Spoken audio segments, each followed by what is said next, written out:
আসমানি কোনো বন্দরে অজানায়।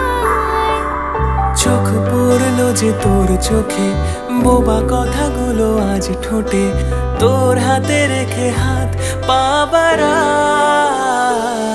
ঠিক এভাবে গল্প হোক, তোর দু চোখে রেখে চোখ। ঠিক এভাবে গল্প হোক, তোর দু চোখে রেখে চোখ। এই মরশুমে শুধু তো আমার গল্প।